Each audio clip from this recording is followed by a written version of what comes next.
Hello बच्चों, कैसे हैं आप लोग। उम्मीद करते हैं कि आप लोग बहुत ही अच्छे होंगे। और आज जो है, आज हैप्पी न्यू ईयर है। 1 जनवरी 2026 की शुरुआत आज से हो चुकी है। हमारे बहुत सारे ऐसे बच्चे होंगे जो कहीं पिकनिक मनाने गए होंगे, कहीं घूमने होंगे, या घर में ही एंजॉय कर रहे होंगे, हैप्पी न्यू ईयर मना रहे होंगे। सबसे पहले जब वो सो के उठे होंगे तो अपने मम्मी को, अपने पापा को, अपने भैया को, अपने भाभी को, सभी को happy new year, happy new year, happy new year बोले होंगे। और इससे एक पॉजिटिव एनर्जी मिलती है कि इस साल के अंतर्गत, इस साल में हमें ऊंची सी ऊंची कामयाबी पर को अचीव करना है, तभी हमारा ये हैप्पी न्यू ईयर और ये न्यू ईयर 2026 सफल होगा। हम तो फिलहाल हैप्पी न्यू ईयर अपने घर पर मना रहे हैं, अपने रूम पर मना रहे हैं, और हम आपके साथ जुड़कर मनाना चाहते हैं, क्योंकि आज हैप्पी न्यू ईयर के दिन में भी मैं आपको पढ़ाना चाहता हूं, भले आप पढ़े या ना पढ़े। कामयाब वही इंसान होता है जो किसी भी परिस्थिति में पढ़ाई करना जानता है। अगर आप आज सभी लोग, जितने भी बच्चे हैं, सभी लोग एंजॉय कर रहे होंगे, लेकिन इसमें से कुछ बच्चे ऐसे होंगे, 1-2% ऐसे बच्चे होंगे जो एंजॉय नहीं करके पढ़ाई कर रहे होंगे, और वही बच्चे एक एक पल का सदुपयोग कर रहा है, और सदुपयोग करके वह अपने कामयाबी को जल्दी अचीव करके अपने मम्मी पापा का, अपने समाज का नाम रोशन करना चाहता है। वही बच्चे आज के दिन पढ़ सकते हैं, छुट्टी के दिन में भी पढ़ सकते हैं। इसी बीच हम आज आपको न्यू ईयर में नए तरीका से पढ़ाने के लिए आपके बीच आया हूं, और ये जो प्लेटफॉर्म है ANDC LNMU एजुकेशन पर, ये यूट्यूब चैनल पर हम आपको पढ़ाने के लिए आज न्यू ईयर से शुरू कर रहे हैं जनरल साइकोलॉजी। क्या शुरू कर रहे हैं? General psychology. जनरल साइकोलॉजी को हिंदी में सामान्य मनोविज्ञान कहते हैं। सामान्य मनोविज्ञान की जब बात आती है तो सबसे पहला यह सवाल होता है कि मनोविज्ञान का जन्म कब हुआ, कहां हुआ, कैसे हुआ, इसके पिता कौन है। तो आज 0 से लेकर के मनोविज्ञान शुरू करेंगे। जो भी बच्चे आज के क्लास देखेंगे, आज का यह वीडियो देखेंगे, अटेंड करेंगे, तो वह बच्चे को बहुत ज्यादा फायदा होने वाला है, क्योंकि 0 से लेकर के पूरा मनोविज्ञान का जो है सारांश हम आगे तक पढ़ाएंगे। आज इस वीडियो में जितना हो पाएगा उतना हम इस क्लास में, इस वीडियो में पढ़ाएंगे। लेकिन आज से एक ये जो आप सीरियल बाय सीरियल 1 2 3 4 5 करके इस तरह से रेगुलर आप पढ़ेंगे तो मनोविज्ञान आपको समझने में कहीं भी कतई कोई प्रॉब्लम नहीं होने वाला है, ये वादा मैं आपसे करता हूं। इसीलिए मैं आज न्यू ईयर के दिन में 0 से शुरू कर रहा हूं कि मनोविज्ञान जो ये शब्द है, साइकोलॉजी जो शब्द है, वह शब्द कहां से आया, कैसे आया, सभी बातों पर आज हम बात करेंगे। जब आप बोर्ड पर नजर डालेंगे तो मैं बोर्ड इस चीज से लिख करके भर चुका हूं कि मनोविज्ञान का लक्ष्य क्या है, मनोविज्ञान की विधि क्या है, मनोविज्ञान का जन्म कब हुआ, इस सभी बातों पर आज हम लोग चर्चा करेंगे। तो आइए सीधे बोर्ड पर नजर डालते हैं, और लिखा हुआ है psychology live class on new year 2026। ये लाइव क्लास है। लाइव मैंने आपको कोशिश किया था कि लाइव पढ़ाऊंगा, लेकिन लाइव संभव नहीं हो पाया, इसीलिए मैं ऑफलाइन में वीडियो ये डाल रहा हूं। और आप लोग एक बार 2 बार जरूर वीडियो देखिएगा, क्योंकि एक बार में तो आप थोड़ा सा समझेंगे, और 2 बार जब पढ़ेंगे तो पूरा के पूरा समझ में आ जाएगा। ये जो है साइकोलॉजी शब्द, ये साइकोलॉजी शब्द कहां से आया है? साइकोलॉजी शब्द का प्रयोग सबसे पहले 1590 ईस्वी में किया गया। कब किया गया? 1590 ईस्वी में साइकोलॉजी शब्द का प्रयोग किया गया। याद करते रहिएगा, 1590 ईस्वी में साइकोलॉजी शब्द का प्रयोग हुआ। और कौन सा बुक में हुआ? साइकोलॉजिया नाम के बुक में हुआ। कौन सा बुक में हुआ? साइकोलॉजिया नाम के बुक में हुआ। किसने किया? किसने किया? तो एक मनोवैज्ञानिक है रुडोल्फ गोएकल। रुडोल्फ गोएकल नाम के एक मनोवैज्ञानिक है। उन्होंने 1590 ईस्वी में साइकोलॉजी शब्द का उत्पत्ति किया। कौन सा बुक में? साइकोलॉजिया नाम के बुक में। अब पहले ये साइकोलॉजी कहां था? तो साइकोलॉजी और फिलॉसफी, फिलॉसफी और साइकोलॉजी दोनों एक ही था। मतलब पहले साइकोलॉजी तो था नहीं, पहले फिलॉसफी हुआ करता था। फिलॉसफी का एक ब्रांच, फिलॉसफी का एक शाखा साइकोलॉजी होता था, और उस साइकोलॉजी बहुत दिनों तक साथ रहा। लेकिन 1879 ईस्वी में क्या हुआ, जैसे हम लोग घर घर में क्या होता है ना कि एक साथ रहते हैं, बहुत दिन जब साथ रह लेते हैं तो झगड़ा लड़ाई हो जाता है, फिर अलग अलग हो जाते हैं। जब साइकोलॉजी शब्द की उत्पत्ति हुई उस समय साइकोलॉजी फिलॉसफी में मिला हुआ था। फिलॉसफी का एक ब्रांच था साइकोलॉजी, एक शाखा था साइकोलॉजी। और 1590 ईस्वी में साइकोलॉजी शब्द की उत्पत्ति हुई, और फिर जब बहुत दिनों तक चलता रहा, साइकोलॉजी की पढ़ाई होती रही फिलॉसफी में, यानी दर्शन शास्त्र में होती रही, तो एक दिन ऐसा आया 1879 ईस्वी में, 1879 ईस्वी का वो दिन था, बहुत दिन तक साथ रह लिया दोनों, फिलॉसफी और साइकोलॉजी। एक दिन ऐसा आया कि दोनों में हो गया झगड़ा। जब दोनों में हो गया झगड़ा तो फिलॉसफी कहा कि अब तुम अलग रह, और साइकोलॉजी कहा कि तुम अलग रह। दोनों में हो गया मतभेद, दोनों हो गया अलग अलग, और जब दोनों अलग अलग हो गया उस दिन से मनोविज्ञान का जन्म हुआ 1879 ईस्वी में, जो कि आपको देखने को मिलेगा। यहां देखिए साइकोलॉजी का अस्थाई जन्म 1879 ईस्वी में हुआ। कब हुआ? 1879 ईस्वी में इसका जन्म हो गया। कहां हुआ? तो लिप्जिंग विश्वविद्यालय जर्मनी में हो गया। लिप्जिंग विश्वविद्यालय जर्मनी में साइकोलॉजी का जन्म हो गया। अब इसका जन्म तो हो गया, लेकिन इसका पिता कोई ना कोई होना चाहिए। तो कौन है इसके पिता? तो इसके पिता का नाम है विल्हेम वुंट। विल्हेम वुंट इनके जो पिता है, साइकोलॉजी शब्द का जो जन्म हुआ, साइकोलॉजी का जो जन्म हुआ, इसके पिता यानी जनक माने जाते हैं। कौन? मनोविज्ञान के पिता है विल्हेम वुंट। समझ में आ गया? अब जो हमारा मनोविज्ञान का जन्म हो गया तो कोई ना कोई परिभाषा होना चाहिए कि नहीं? तो जब मनोविज्ञान का जन्म हो गया तो उसके बाद कहा बहुत सारे मनोवैज्ञानिकों ने अपना अपना परिभाषा दिया। जैसे 16वीं शताब्दी में कहा कि मनोविज्ञान आत्मा का विज्ञान है। 17वीं शताब्दी में कहा कि मनोविज्ञान मन और मस्तिष्क का विज्ञान है। 18वीं शताब्दी में कुछ नहीं कहा गया। 19वीं शताब्दी में कहा गया कि मनोविज्ञान चेतन अनुभूति का विज्ञान है। और 20वीं शताब्दी में कहा गया कि मनोविज्ञान व्यवहार का विज्ञान है, जो आज तक चलते आ रहा है कि मनोविज्ञान व्यवहार का विज्ञान है। समझ में आ गया बच्चों? तो मनोविज्ञान व्यवहार का विज्ञान है। इसका फुल परिभाषा ये हो गया, पूरा परिभाषा ये होगा। अगर आपसे कोई पूछ देगा कि बताइए आप मनोविज्ञान का परिभाषा क्या है, आप मनोविज्ञान पढ़ते हैं, मनोविज्ञान का क्या परिभाषा है, तो उसे सिंपल एक शब्द में, एक लाइन में जवाब देना है, मनोविज्ञान व्यवहार के विज्ञान को कहते हैं। क्या कहते हैं? मनोविज्ञान व्यवहार के विज्ञान को कहते हैं। अगर कहेगा कि नहीं नहीं ये परिभाषा अशुद्ध है और अच्छा से, तो उसको कहना है देखिए मनोविज्ञान एक विज्ञान है जो प्राणी के चेतन अनुभूति और व्यवहार का अध्ययन करता है, उसे मनोविज्ञान कहते हैं। समझ में आ गया? क्या कहना है? मनोविज्ञान एक विज्ञान है जो प्राणी के चेतन अनुभूति और व्यवहार का अध्ययन करता है, उसे मनोविज्ञान कहते हैं। समझ में आ गया? अब मनोविज्ञान का तो परिभाषा हम सभी को पता हो गया। फिर कहेगा कि बताओ कि मनोविज्ञान के लक्ष्य क्या है। तो मनोविज्ञान के 3 लक्ष्य है। कितने लक्ष्य हैं? 3 लक्ष्य। मानव व्यवहार को समझना, मानव व्यवहार को अध्ययन करना या नियंत्रण करना, और मानव व्यवहार को भविष्यवाणी करना। कहता है कि मनोविज्ञान जो हमारा है वो 3 लक्ष्य पर काम करता है। कितने लक्ष्य पर काम करता है? 3 लक्ष्य। हर किसी इंसान का अपने जीवन में कोई ना कोई लक्ष्य होता है, कुछ ना कुछ करना चाहता है, तो वो लक्ष्य पर काम करता है। ठीक उसी तरह मनोविज्ञान का भी लक्ष्य है। कितने लक्ष्य है? तो 3 लक्ष्य है।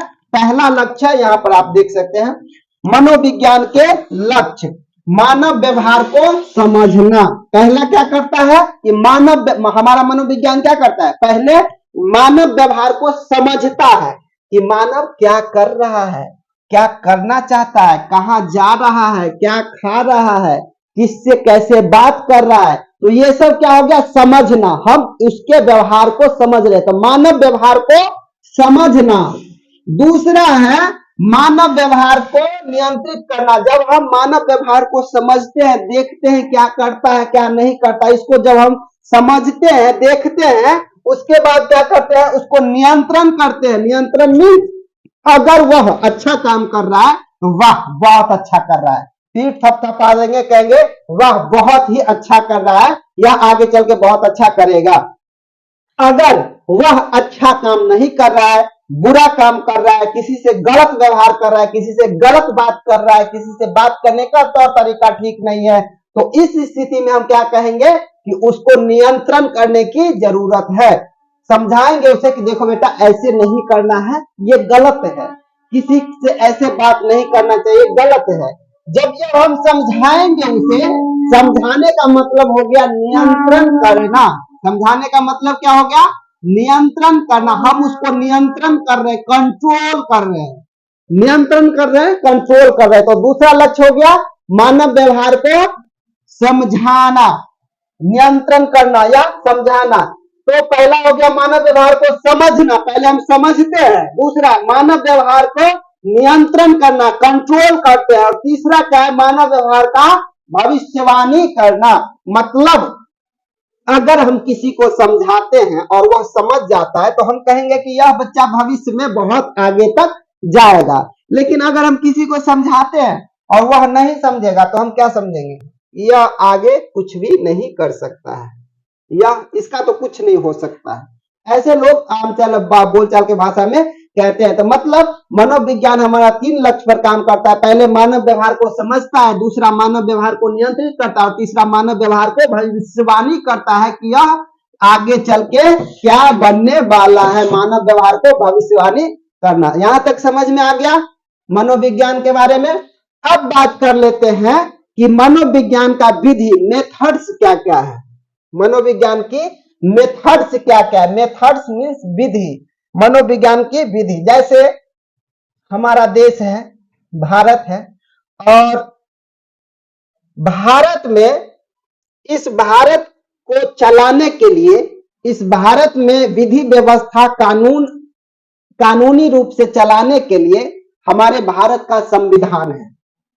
भारत का संविधान है, जो महापुरुष लिखे थे आज उनका पूरा देश विदेश में नाम हमेशा गुंजित हो रहा है, बड़े बड़े स्टैचू लगाए जा रहे हैं। उनका नाम है बाबा साहब डॉक्टर भीमराव अंबेडकर, जिन्होंने संविधान लिखा और उस संविधान के माध्यम से हमारा देश चलता है, संविधान से देश चलता है। इसीलिए मनोविज्ञान भी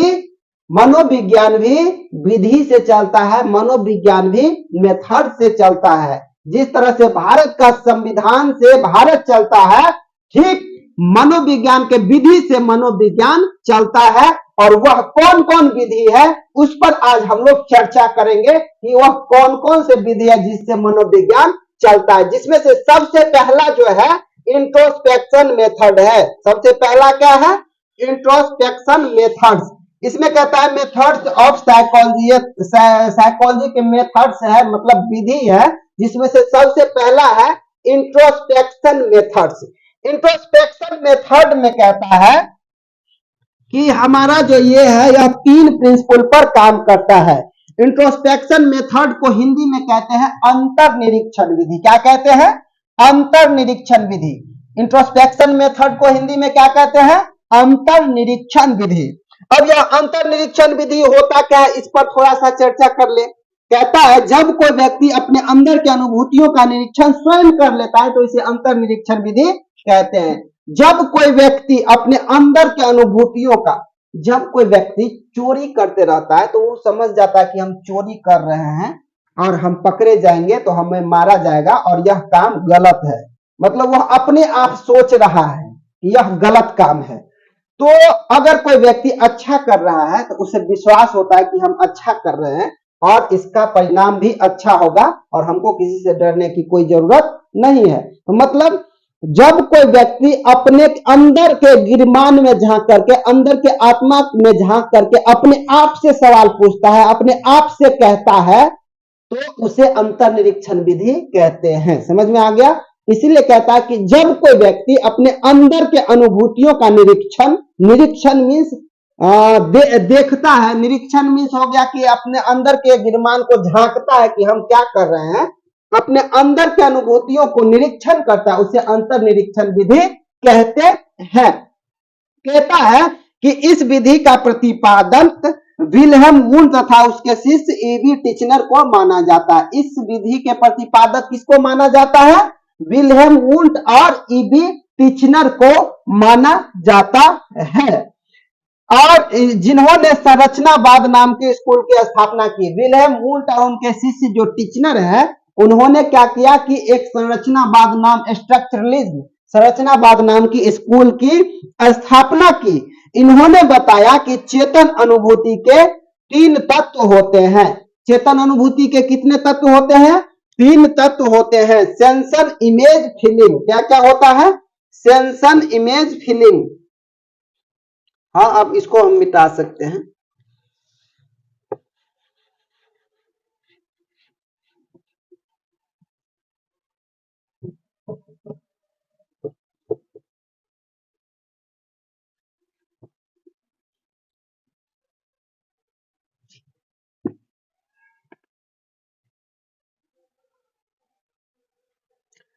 तो इन्होंने बताया कि यह 3 प्रिंसिपल पर काम करता है। कौन कौन सा? एक का नाम है सेंसन, दूसरा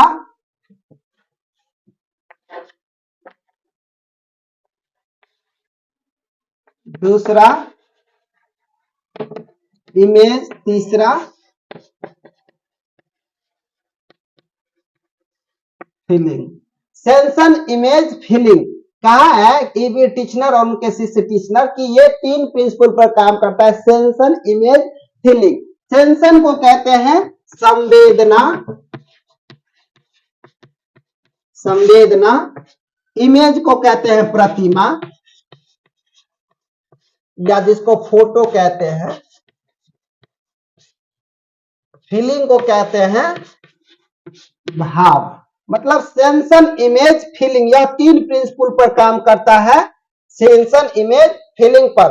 अब कहता है कि कोई व्यक्ति इसके आधार पर कैसे अपने अंदर के अनुभूतियों का निरीक्षण करता है। तो इसमें कहता है कि अगर आप कोई एक लड़का रास्ते से जा रहा है और रास्ते से जा रहा है और अचानक से उसका एक्सीडेंट हो गया और वहीं पे मर गया, और जब मरा तो उसके आसपास बहुत सारे लोग थे और सभी ने देखते ही रह गया। देखते सभी आदमी, जितने भी वहां पर लोग थे, सभी आदमी अपने अंदर के अनुभूतियों से सोचना शुरू कर दिया। सोचना क्या क्या शुरू कर दिया? सबसे पहले संवेदना व्यक्त करता है व्यक्ति। क्या करता है? संवेदना। आहा, ये नहीं होना चाहिए, ये बहुत गलत है, ये बहुत गलत हो गया, ये भी किसी का भाई होगा, ये भी किसी का बेटा होगा, इसके साथ ऐसा नहीं होना चाहिए था। मतलब ये जो आह आती है, ये संवेदना व्यक्त करना होता है। हम संवेदना व्यक्त कर रहे हैं कि ऐसा नहीं होना चाहिए था। दूसरा इमेज, जब वह एक्सीडेंट हुआ और वो मर गया तो जितने भी आसपास के लोग थे वो सभी ने उस दृश्य को देखा, उस प्रतिमा को देखा, उस फोटो को देखा, उसको देखा, और उसका जो फोटो है वह आंख में आ गई। और वह फोटो आंख से जा ही नहीं रही है। हम घर चले गए, हम खाना खा लिए, हम सो गए, फिर भी आंख से पूरा वो उसका फोटो जा ही नहीं रहा। तो ये फोटो आ गया। और तीसरा फीलिंग, ये क्या है? तीसरा फीलिंग, भाव। उसके प्रति हमारा भाव व्यक्त होता है। बहुत सारे लोग भाव में बह करके रोने लगता है कि ये बहुत गलत हुआ, ऐसा नहीं होना चाहिए था। तो ये किसी ने उस सभी व्यक्ति को कहा था सोचने के लिए। उस जितना भी व्यक्ति देखा, कहा था कि आप संवेदना व्यक्त कीजिए? नहीं। जितना भी व्यक्ति देखा था, कहा था कि प्रतिमा आप फोटो इसका लीजिए? नहीं। आंख में फोटो खींच लीजिए? नहीं। किसी ने कहा था कि भाव उत्पन्न कीजिए? नहीं। जब किसी ने नहीं कहा था, व्यक्ति अपने अंदर के अनुभूतियों से खुद सोचना शुरू कर दिया था, खुद सब कुछ कर रहा था, तो इसी को अंतर निरीक्षण विधि कहते हैं। समझ में आ गया? चलिए आगे बढ़ते हैं। अगला है कि प्रेक्षण विधि, ऑब्जर्वेशनल मेथड्स को हिंदी में कहते हैं प्रेक्षण विधि। क्या कहते हैं? प्रेक्षण विधि कहते हैं, या इसे अवलोकन विधि भी कहते हैं। क्या कहते हैं? प्रेक्षण विधि कहते हैं या अवलोकन विधि भी कहते हैं। अब ये प्रेक्षण विधि क्या होता है? कहता है वे प्रेक्षण विधि मनोविज्ञान की दूसरी प्रमुख विधि है। पहली प्रमुख विधि क्या हो गया? इंट्रोस्पेक्शन मेथड, अंतर्निरीक्षण विधि। दूसरी क्या हो गया? ऑब्जर्वेशनल मेथड, जिसको प्रेक्षण विधि कहते हैं। इसीलिए प्रेक्षण विधि मनोविज्ञान की दूसरी प्रमुख विधि है। 1913 ईस्वी में जब वाटसन ने व्यवहारवाद की स्थापना की, 1913 ईस्वी में ऑब्जेक्टिव क्वेश्चन आपसे पूछेगा, 1913 ईस्वी में जेबी वाटसन ने व्यवहारवाद की स्थापना की, याद रखिएगा। तो स्थापना की तो मनोविज्ञान को नए ढंग से परिभाषित करते हुए कहा, मनोविज्ञान को नए ढंग से परिभाषित करते हुए कहा कि क्या कहा? मनोविज्ञान व्यवहार का विज्ञान है। क्या कहा? मनोविज्ञान व्यवहार का विज्ञान है। मनोविज्ञान व्यवहार का विज्ञान है, जिसका अध्ययन विधि अंतर्निरीक्षण न होकर के प्रेक्षण विधि है। तभी से प्रेक्षण विधि का जन्म हुआ। कहा जेबी वाटसन कि मनोविज्ञान जब व्यवहार का विज्ञान है 1913 ईस्वी में, तो कहा कि मनोविज्ञान जो है अंतर्निरीक्षण विधि का नहीं है, मनोविज्ञान प्रेक्षण विधि है। और उसी समय से प्रेक्षण विधि का जन्म हो गया। प्रेक्षण विधि, तभी से प्रेक्षण विधि का जन्म हुआ। और आज भी यह प्रेक्षण विधि मनोविज्ञान अध्ययनों का, मनोवैज्ञानिक अध्ययनों का एक प्रमुख विधि बना हुआ है। जैसे 6 से 7 साल के बच्चों का एक छोटा समूह पर अध्ययन करना, जो सभी अध्ययनों में समान रिजल्ट आएगा, तो वही प्रेक्षण विधि कहलाएगा। जैसे 6 से 7 साल के कोई बच्चा है, उसका हम क्या करते हैं? उस पर हम प्रयोग करते हैं, उस छोटा से समूह पर हम अध्ययन करते हैं, जो सभी में सामान्य रिजल्ट आए। जैसे हम ये पूछ देंगे कि 2 + 2 बराबर कितना होता है? 2 + 2 = 4। एक ग्रुप का बच्चा 6 से 7 साल का है, एक ग्रुप का बोला कि 2 + 2 = 4 होता है। वही दूसरा ग्रुप से वही क्वेश्चन पूछा गया, और वही क्वेश्चन पूछा गया 2 + 2 = तो वो बच्चा भी 4 ही बताया। फिर तीसरा ग्रुप से पूछा गया 2 + 2 = तो तीसरा ग्रुप भी 4 ही बताया। मतलब किसी भी परिस्थिति में, सभी अध्ययनों में अगर समान रिजल्ट आता है, तो वह प्रेक्षण विधि कहलाता है। प्रेक्षण मीन्स देखने का विधि कहलाता है। समझ में आ गया? चलिए आगे बढ़ते हैं। उसके आगे है प्रयोगात्मक विधि। क्या है? प्रयोगात्मक विधि, जिसको कहते हैं experimental method. Experimental method, experimental method.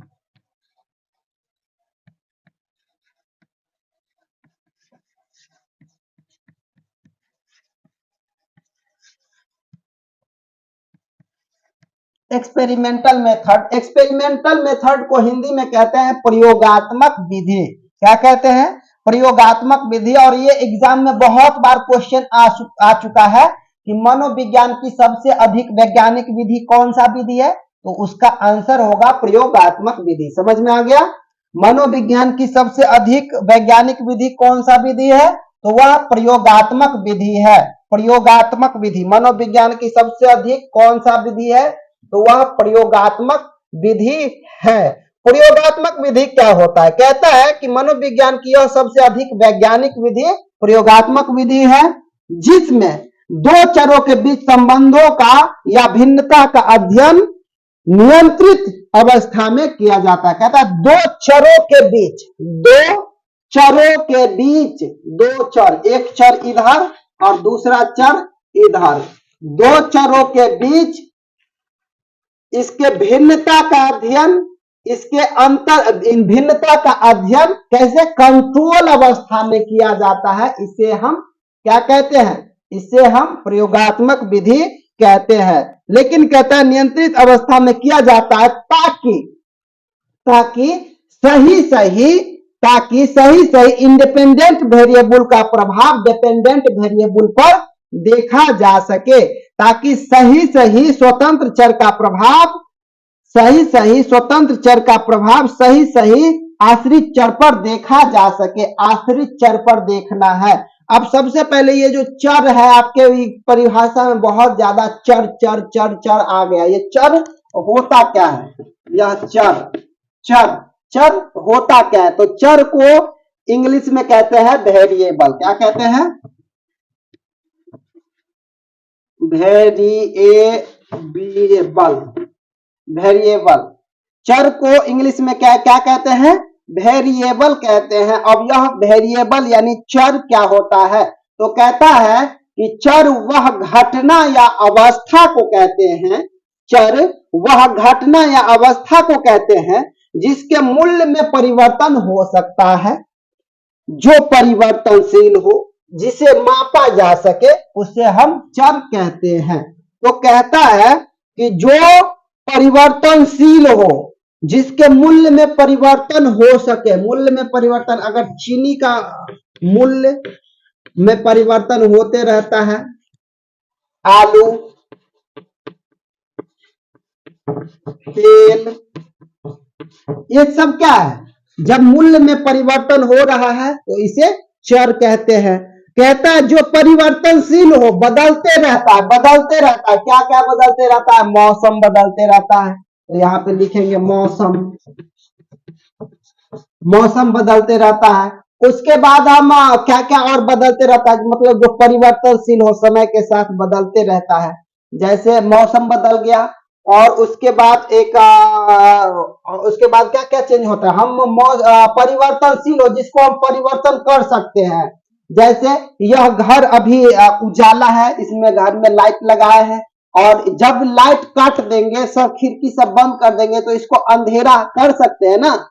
जब अंधेरा कर सकते हैं तो यह भी क्या हो गया? यह चर हो गया। मौसम हो गया और उसके बाद क्या हो गया? परिवर्तनशील योग्य,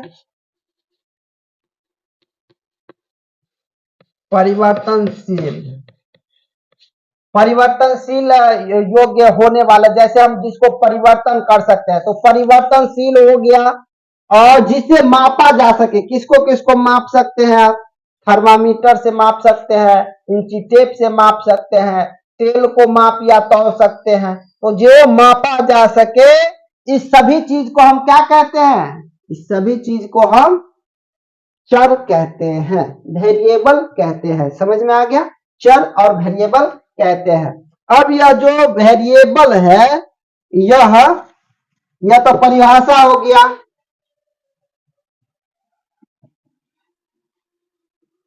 यह क्या हो गया? परिभाषा हो गया। किसका परिभाषा हो गया? चर का। कहता है चर वह घटना या अवस्था को कहते हैं जिसके मूल्य में परिवर्तन हो सकता है, जो परिवर्तनशील हो, जिसे मापा जा सके, उसे हम चर कहते हैं। अब चर कितने प्रकार का होता है बुआ? तो चर 3 प्रकार का होता है। पहला का नाम है स्वतंत्र चर, यानी इंडिपेंडेंट वेरिएबल, इंडिपेंडेंट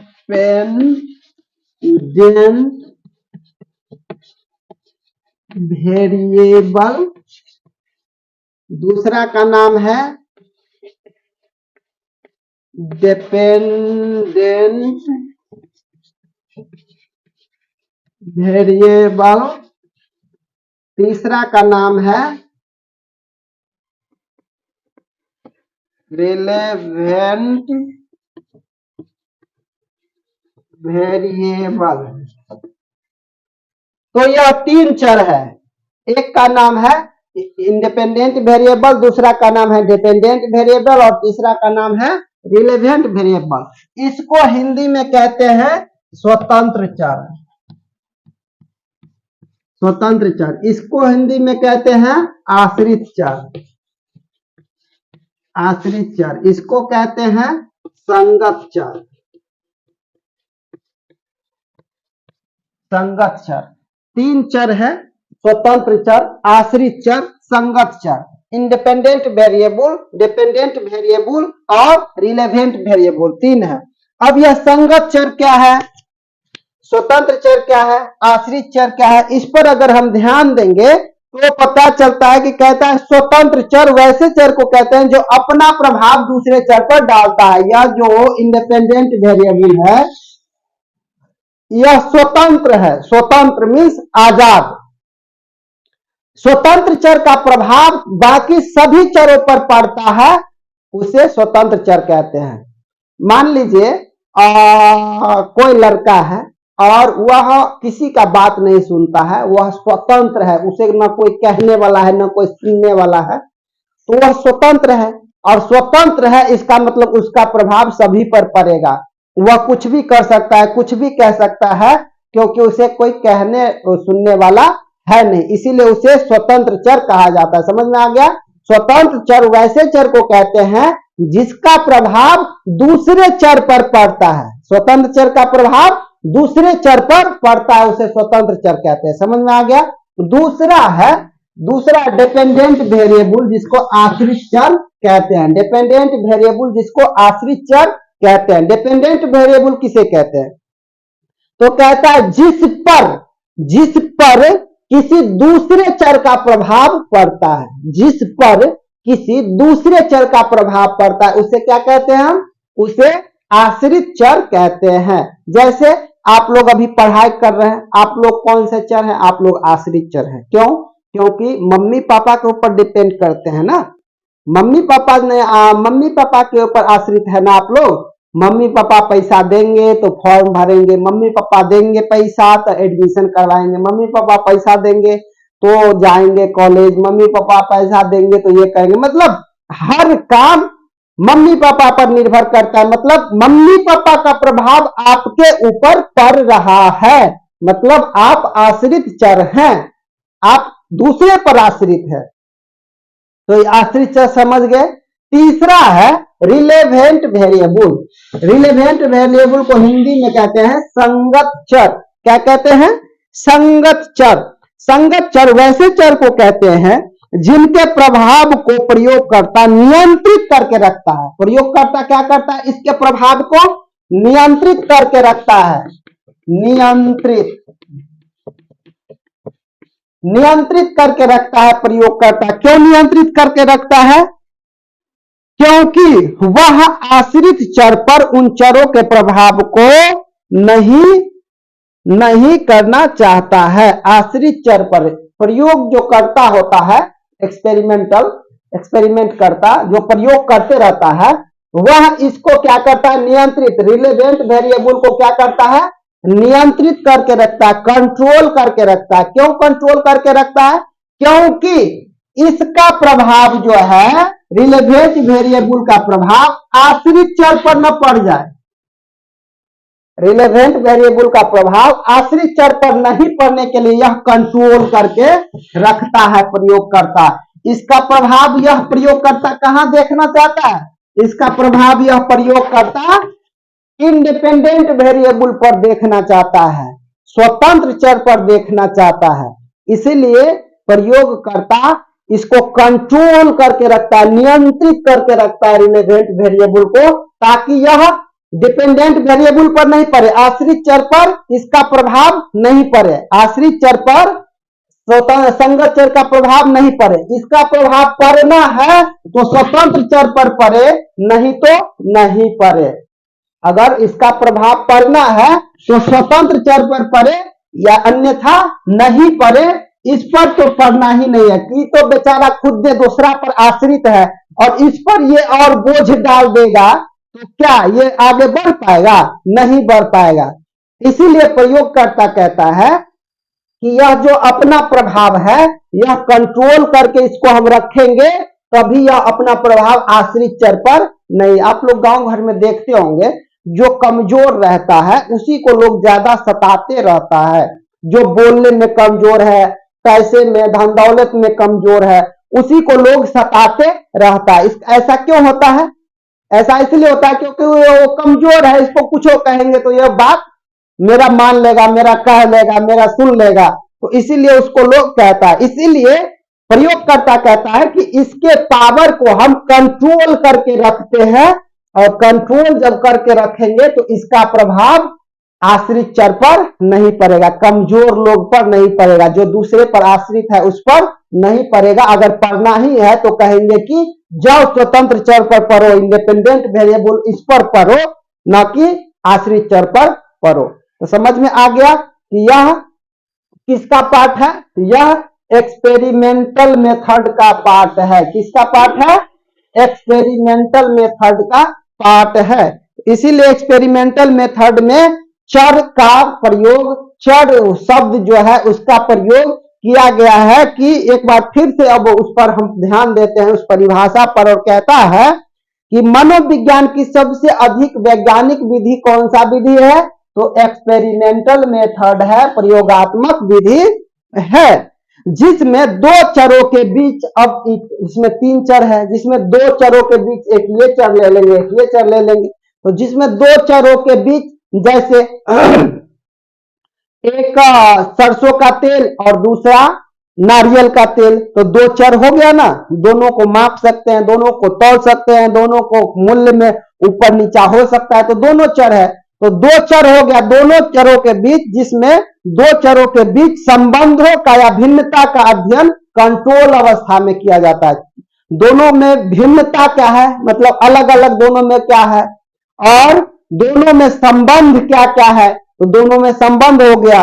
संबंधों का या भिन्नता का अध्ययन कंट्रोल अवस्था में किया जाता है, कंट्रोल अवस्था में किया जाता है, ताकि सही सही इसका प्रभाव स्वतंत्र चर पर देखा जा सके, ना कि आश्रित चर पर देखा जा सके। तो ये हो गया हमारा एक्सपेरिमेंटल मेथड। अब हम लोग पढ़ेंगे सर्वे मेथड। आपको मैं बता दूं, यह जो विधि चल रहा है, विधि बहुत ही ज्यादा महत्वपूर्ण है, मेथड बहुत ज्यादा महत्वपूर्ण है। इसलिए महत्वपूर्ण है मेथड, क्योंकि जैसे भारत के संविधान से भारत चलता है, ठीक उसी प्रकार के इस मेथड से, इस विधि से हमारा मनोविज्ञान चलता है। अगला है survey method. Survey method, survey method कहाँ है? सर्वे मेथड, सर्वे मेथड को हिंदी में कहते हैं सर्वे विधि। सर्वे विधि क्या होता है? मनोविज्ञान में कुछ ऐसी समस्या है जिसका ठीक ढंग से अध्ययन यदि कोई अध्ययन करता, छोटे सैंपल पर करता है, छोटा सैंपल पर करता है, तो वह ठीक ढंग से वैज्ञानिक अध्ययन नहीं कर पाता है। छोटा सैंपल पर कहता है कि सर्वे जब विधि होता है, आप लोग याद कीजिए बिहार विधानसभा चुनाव से पहले एक सर्वे हुआ था जिसका नाम था SIR, और SIR के माध्यम से बहुत सारे वोट को क्या किया गया कि पुराने जितने भी लोग मरे हुए थे उनका वोटर लिस्ट से नाम काटा गया, पुराने जितने भी लोग का ये वोटर लिस्ट चलते आ रहा था, जो मर गया था उसका नाम कट गया, जो एक जगह से दूसरे जगह चल गए उसका भी नाम था, उसका भी नाम कटा। तो इस तरह से सर्वे विधि में होता है। कहता है कि मनोविज्ञान में एक कुछ ऐसी समस्या है जिसका ठीक ढंग से अध्ययन यदि कोई अध्ययन करता, छोटे सैंपल पर करता है, तो वह ठीक से नहीं कर पाता है। छोटा सैंपल का मतलब, आप मान के चलते हैं कि एक गांव में आप जाते हैं, किसी गांव में जाते हैं, और गांव में जाने के बाद देखते हैं कि इस गांव का आदमी बहुत अच्छा अमीर है, बहुत मतलब धनवान सब है, उस सुखी संपन्न है, उसके पास कोई समस्या नहीं है। एक गांव में गए, इस तरह का आपको लोग मिल गया, लेकिन आप उसी के आधार पे ये तो नहीं कह सकते हैं ना कि भारत पूरा अमीर देश है। एक आप छोटे से गांव में गए और वहां के लोग आपको अमीर मिल गए, वहां के लोग आपको धनवान मिल गए, सुख संपत्ति वाले मिल गए, तो उसी के आधार पर आप ये नहीं कह सकते हैं ना कि पूरा भारत अमीर है। एक गांव में आप गए, यह छोटा सैंपल है, उस वैसा वैसा इस भारत में बहुत सारे हजारों गांव है। जब आप हजारों गांव में जाएंगे तब आपको पता चलेगा कि भारत अमीर देश है या भारत गरीब देश है या भारत मिडिल देश है। समझ में आ गया? तो जो कहता, इसीलिए सर्वे विधि, इसमें यही समस्या है कि कोई सा भी छोटा सैंपल पर आप अध्ययन अगर करेंगे तो उसका जो है रिजल्ट बहुत नकारात्मक आएगा। तो अध्ययन विधि नहीं कर पाता। इस तरह की समस्याओं के अध्ययन के लिए सैंपल का बड़ा होना तथा समाज के विभिन्न वर्गों से व्यक्ति को लेना अनिवार्य हो जाता है। इस तरह का जब हम सैंपल का लेते हैं, अध्ययन करते हैं, तो इसमें हमको बड़ा सा सैंपल चाहिए, जिसमें एक गांव को नहीं, लगभग कम से कम तो 200-300 गांव को रखना पड़ेगा। जब 200-300 गांव रखेंगे अपने सैंपल में, अपने सर्वे में, तभी हमको पता चल पाएगा कि भारत गरीब देश है या अमीर देश है। समझ में आ गया? तो 200-300 गांवों को लेना पड़ेगा, जिसमें से सभी वर्गों के लोग होंगे। अब एक गांव में जाएंगे तो 10-12 वर्ग के लोग होते हैं, हर एक कास्ट के लोग होते हैं। कौन से कास्ट अमीर है, कौन से कास्ट गरीब है, कौन से कास्ट मीडियम वर्ग है, ये हमको देखना पड़ेगा। तो हर एक गांव में जब हम जाएंगे, जब जाएंगे तो ऐसे 200-300 गांव में जाएंगे, तब हमको पता चलेगा कि किस गांव में किस वर्ग के लोग गरीब है और किस गांव में किस वर्ग के लोग अमीर है, और किस गांव में किस वर्ग के लोग, किस जाति के लोग मध्यम वर्गीय है। तब हमको पता चलेगा। इसीलिए सर्वे मेथड में कहता है कि आप छोटा सैंपल पर अध्ययन करके आप रिजल्ट नहीं निकाल सकते हैं। आपको अगर रिजल्ट निकालना है तो बड़ा सैंपल लीजिए। और इसी तरह की समस्याओं के लिए मनोवैज्ञानिकों द्वारा सर्वे विधि को अपनाया गया। जब ये समस्याएं आने लगी तो मनोवैज्ञानिकों ने कहा कि ये सर्वे विधि को अपनाना चाहिए, क्योंकि सर्वे विधि से ही पता चलेगा कि सैंपल क्या है, रिजल्ट क्या है।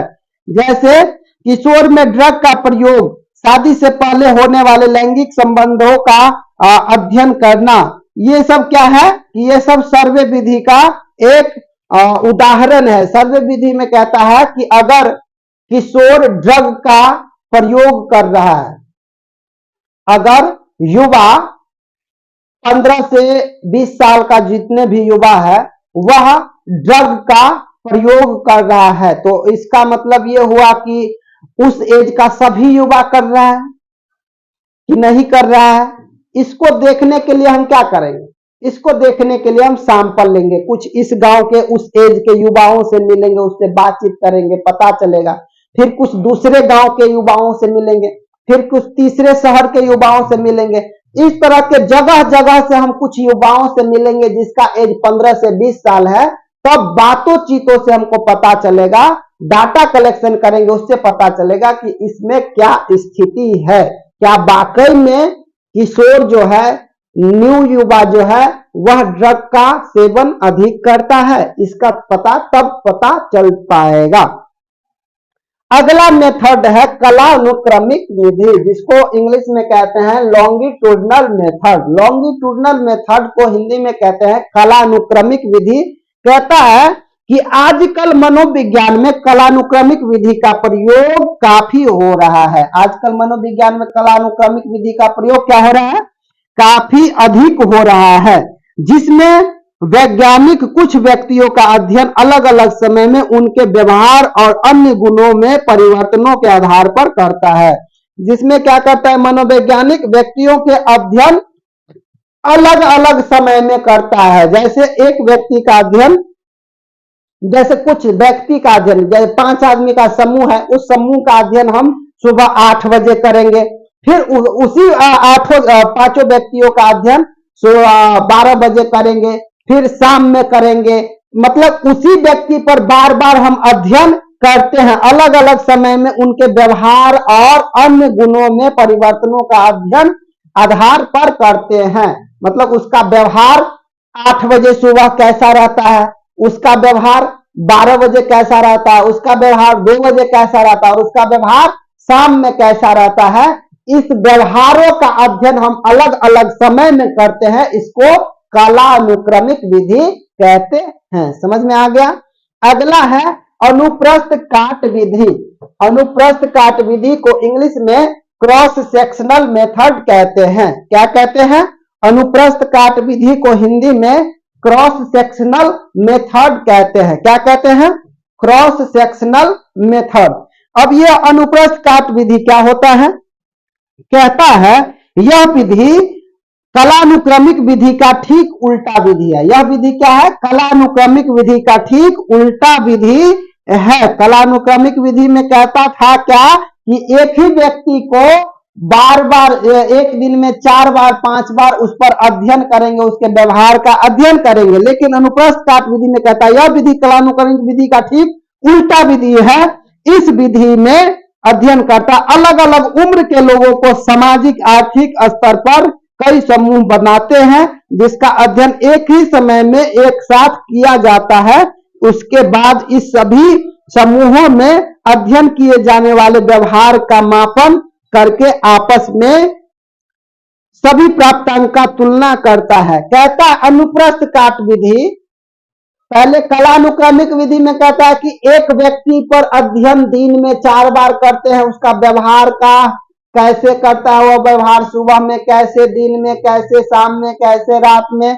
ये अनुप्रस्थ काट विधि में कलानुक्रमिक विधि में कहता है।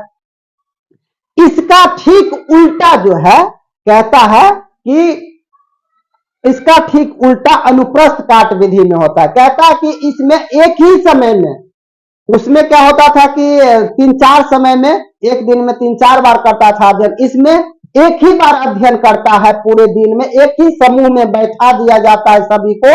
कैसे कैसे लोग को?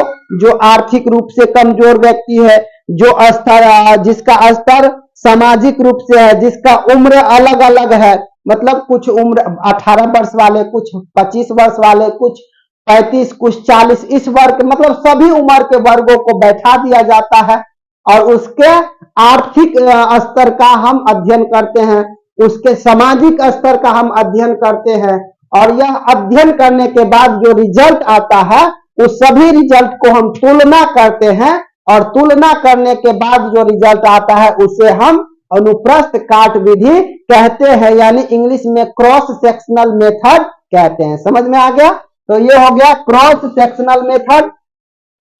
अगला है 7 नंबर क्लिनिकल एंड केस अध्ययन स्टडी। कहता है clinical and case study method. Clinical and case study method में कहता है कि क्रॉस संस्कृति विधि, इसको हिंदी में कहते हैं, क्या कहते हैं? Clinical and case study, clinical and case study method. इसको हिंदी में कहते हैं नैदानिक या केस अध्ययन विधि। क्या कहते हैं? नैदानिक या केस अध्ययन विधि। क्लिनिकल का जब नाम आता है तो आप क्लिनिक नैदानिक मतलब क्लिनिक मतलब हॉस्पिटल। हॉस्पिटल में क्या होता है? निदान होता है ना, समस्या का समाधान होता है ना, उसको निदान भी कहते हैं। तो नैदानिक या केस अध्ययन विधि, इसमें कहता है मनोविज्ञान की यह एक प्रमुख विधि है। इसमें मनोवैज्ञानिकों ने चिकित्सा शास्त्र से ग्रहण किया है। इसको कहां से लिया गया है? चिकित्सा शास्त्र से मनोवैज्ञानिकों ने लिया है। किसको? क्लिनिकल को। क्लिनिकल स्टडी को कहां से लिया है? तो चिकित्सा से ग्रहण किया है। इस विधि का उपयोग नैदानिक मनोवैज्ञानिकों द्वारा व्यक्तियों के रोगात्मक लक्षणों का पहचान करने तथा उसके कारणों को पता लगाने में काफी प्रयोग किया जाता है। व्यक्ति को क्या कारण है उसका व्यक्ति अगर कोई व्यक्ति को कुछ हो गया है, तबीयत खराब हो गया है, तो उसका कारण को पता लगाने में हमको कौन सा मेथड का प्रयोग करना पड़ता है? क्लिनिकल स्टडी का। उसके कारण क्यों हुआ, उसके कारणों को पता लगाने में काफी प्रयोग किया जाता है। उसके लक्षण को पहचानने में डॉक्टर क्या करता है? लक्षण पहचान जाता है। जब आप डॉक्टर के पास जाते हैं तो देखेंगे डॉक्टर आपका आंख ऐसे करके देखेगा खून है कि नहीं इसकी शरीर में। उसके बाद शरीर छू करके देखेगा कि इसका शरीर का कंडीशन क्या है, बुखार तो नहीं लगा है। तो यह सब जो लक्षण है इसको पहचानने का काम कौन करता है? क्लिनिकल स्टडी वाले लोग करते हैं, जो चिकित्सा शास्त्र से डॉक्टर बनते हैं, जो चिकित्सा शास्त्री होते हैं। और इस सभी चीजों को पता लगाने के लिए हमको नैदानिक या केस अध्ययन विधि का प्रयोग करना होता है। उसके अगला है क्रॉस संस्कृति विधि, cross cultural method. Cross cultural method Hindi में कहते हैं क्रॉस संस्कृति विधि। क्रॉस संस्कृति विधि क्या है बच्चा? आजकल समाज मनोवैज्ञानिकों की अभिरुचि इस बात से अधिक रही है कि किस तरह के सिद्धांत एवं नियम संसार के सभी समाजों में पाया जाता है। मनोवैज्ञानिकों का आजकल ऐसा सोच हो गया है, ऐसा विचार है कि किस तरह के विचार वाले लोग संसार के सभी कोना में हैं।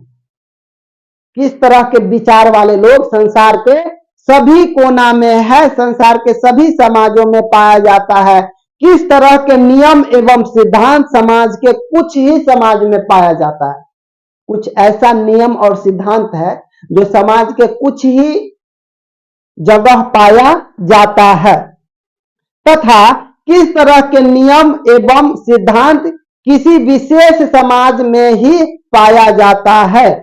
इस विधि का उपयोग मानव शास्त्रियों, समाज शास्त्रियों तथा समाज मनोवैज्ञानिकों द्वारा अधिक किया गया है। कौन सा का? क्रॉस सेक्शनल का। क्रॉस सेक्शनल मेथड का प्रयोग इसलिए किया जाता है क्योंकि मनोवैज्ञानिकों की यह अभिरुचि रही है, यह जानना उसे जरूरी रहता है कि किस तरह के व्यवहार करने वाले लोग, किस तरह के सिद्धांत एवं नियम वाले लोग समाज संसार के सभी जगह है। किस तरह के नियम और सिद्धांत वाले लोग समाज के कुछ जगह है और किस तरह के नियम और सिद्धांत वाले लोग समाज के मैक्सिमम जगह है। इसका अध्ययन हमको करने के लिए क्रॉस कल्चरल मेथड को अपनाना पड़ेगा। यह सब मेथड को कब हम यूज करेंगे? जब हम रिसर्च करेंगे। जब आप लोग ग्रेजुएशन कर लेंगे, पीजी कर लेंगे, जब पीएचडी करेंगे तो पीएचडी करने के लिए आपको इसी विधि सब का प्रयोग करना पड़ेगा, तभी आप रिसर्च कर पाएंगे। अगला हम बात कर लेते हैं फील्ड स्टडी। इधर देखेंगे 9 नंबर, इधर जगह कम था, इधर मैं लिख दिया है फील्ड स्टडी और 3 इधर है। तो फील्ड स्टडी मेथड को कहते हैं हिंदी में क्षेत्र अध्ययन विधि। क्या कहते हैं? क्षेत्र अध्ययन विधि। क्षेत्र अध्ययन विधि क्या होता है? तो कहता है कि यह एक प्रकार का प्रेक्षण विधि है। क्या है? प्रेक्षण विधि। क्यों है प्रेक्षण विधि? क्योंकि क्षेत्र में जब आप जाते हैं तो लोगों को देखते हैं, वहां के समाज को देखते हैं, वहां के क्या क्या व्यवस्था है, सामग्री है, वहां क्या कैसा व्यवस्था है, इस चीज को आप देखते हैं। तो इसलिए कहता है कि यह एक प्रकार का प्रेक्षण विधि है। जब आप देखते हैं तो मतलब प्रेक्षण करते हैं, तो प्रेक्षण विधि है। इस विधि को स्वाभाविक प्रेक्षण विधि भी कहा जाता है। इस विधि को क्या कहा जाता है?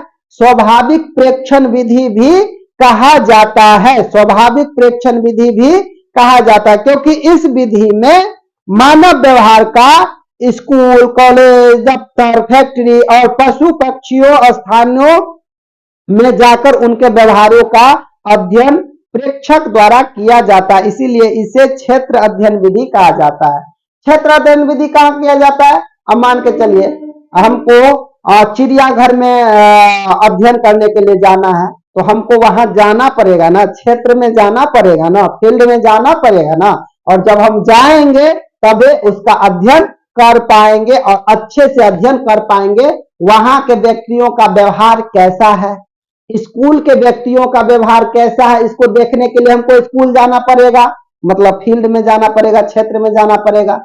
कॉलेज के व्यक्तियों को, कॉलेज में काम करने वाले व्यक्तियों का व्यवहार कैसा है, इसको देखने के लिए हमको कॉलेज में जाना पड़ेगा, उसका अध्ययन करना पड़ेगा। दफ्तर में लोग कैसे काम करते हैं और कैसे काम करते हैं उसका व्यवहार देखने के लिए हमको दफ्तर में जाना पड़ेगा।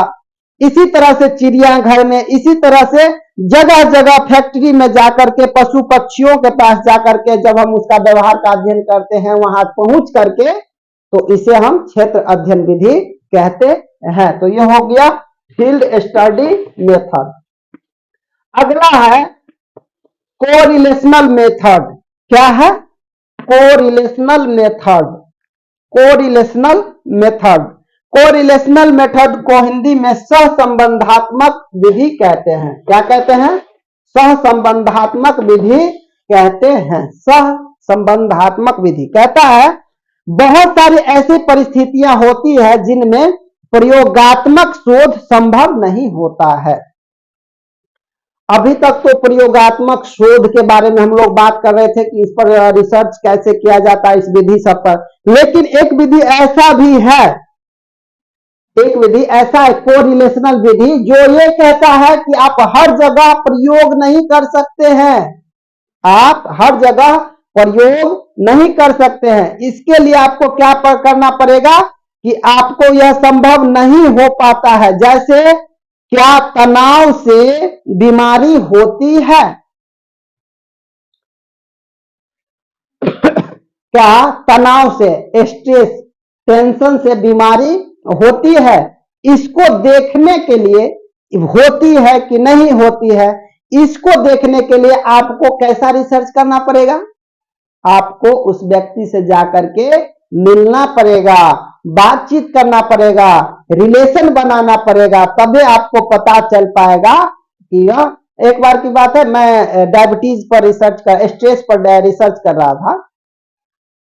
तो रिसर्च पर जब स्ट्रेस कर रहा था, उसका डायबिटीज वाले पेशेंट में कितना स्ट्रेस होता है, ग्रामीण डायबिटीज वाले में कितना स्ट्रेस होता है, या शहरी डायबिटीज वाले में कितना स्ट्रेस होता है, इस तरह से कम पैसे वाले व्यक्तियों में स्ट्रेस कम होता है या ज्यादा होता है, अधिक पैसे वाले व्यक्तियों में स्ट्रेस ज्यादा होता है या कम होता है, इस पर मैं अध्ययन कर रहा था। तो उसमें डायबिटीज पेशेंट एक आया, और उस डायबिटीज पेशेंट, एक डायबिटीज के कारण उसके पास बहुत सारे बीमारियां उसके शरीर में था, और उस बीमारियों के कारण वह बहुत ज्यादा परेशान रहता था। तो एक डायबिटीज से बहुत सारे परेशानियां, बहुत सारे बीमारियां उसके शरीर में आ गई थी। इसीलिए कहता है कि इसका पता लगाने के लिए, आप पूछेंगे उसे तो वो बताएगा नहीं, लेकिन इसका पता लगाने के लिए अगर आपका रिलेशन अच्छा है, अगर आपका संबंध उससे अच्छा है, तभी वो आपको बता सकता है। समझ में आ गया? तो इसीलिए सहसंबंधात्मक विधि में कहता है कि आप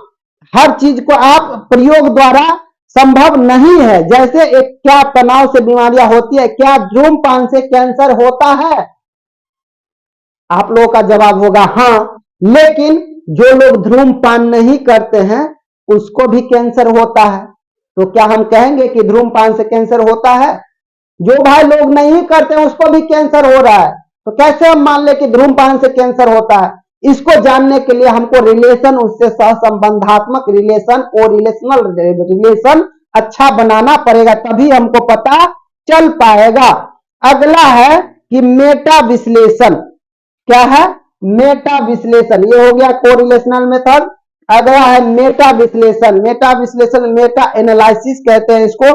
कहते हैं मनोवैज्ञानिक अध्ययनों में मेटा विश्लेषण की विधि भी आजकल काफी लोकप्रिय है। इस विधि का भी लोकप्रियता बढ़ गई है। मेटा विश्लेषण की, मेटा विश्लेषण की लोकप्रियता काफी बढ़ गई है। मेटा विश्लेषण एक ऐसी जटिल सांख्यिकी विधि है जिसमें प्रयोगकर्ता एक विषय पर कई अलग अलग किए गए अध्ययनों को संयोजित करके किसी प्रकल्पना के लिए समर्थन स्थापित करने की कोशिश करता है।